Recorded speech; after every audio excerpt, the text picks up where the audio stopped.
important and the responsibilities of Toastmasters. Let me welcome, put your hands together, Toastmasters Chandrababu.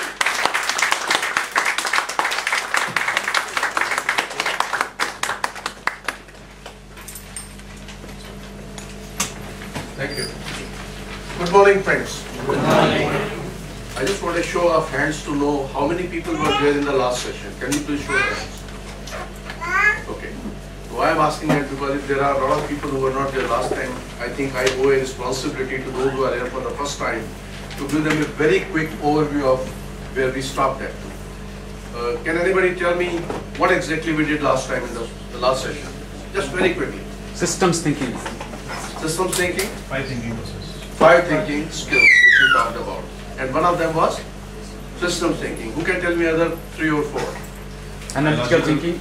Biological? Creative thinking. Creative thinking? Logical. Logical.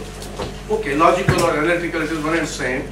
One more which we did not cover last time, and I promised to you that we will start with strategic thinking. So that just to bring the people who are not here up to date with what we have done. First of all, thank you very much for changing your agenda just to accommodate me in your session. So thank you very much, and I really appreciate your feelings and sentiments to give me this opportunity. You always think that as if I am doing favor to you, but that's not the fact actually. It's a matter of perception. In fact, you are all doing a big favor and obligation to me to give this an opportunity, because learning is a two-way process. And the best way to teach others is to do what? To teach. To learn. You must have heard of that Stephen Covey's three-way teaching. Three-way teaching means I share with you, you share with some other person, and it then comes back to you. And the more we share with others, the more it gets memorized in our own brain actually. So this is what three-way learning or teaching is all about. Let me start by asking someone, do you have any idea what is strategic thinking? Anybody? I think Very good.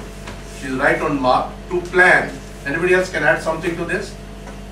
Plan well in advance. Sorry? Plan well in advance. Plan well in advance. Okay, you want to say something? Yeah, actually analyzing the situation and finding the best path and how to go about it. Okay, analyzing and understanding the situation and finding ways to handle that situation in the best possible manner. Anybody from this side? Plan the work and work the plan. Sorry? Plan the work and work the plan. Plan the work and work the plan. Okay, like walking the talk and talking your walk. I mentioned about 5 thinking because I mentioned to you that everything is created twice in this world. First in our mind and in our dreams, then in reality. We are only what we think we can be. Nothing more, nothing less. A man would have never reached to the moon unless somebody would have dreamt about it and then did something about it.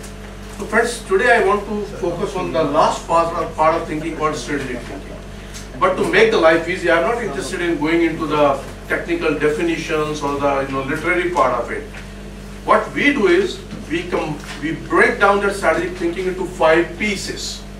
And those 5 pieces we call them A, B, C. So if you want to remember strategic thinking in a practical way, in a simple way, then remember it's an A, B, C, D, E model of thinking. And all those A, B, C, D, E model are nothing but 5 basic simple questions which we need to remember before we find answers to those questions. By the way, which is more difficult in life? To have answers or to have the right questions? questions. Good. So I hear both the things, but most of you say that having the questions. To me,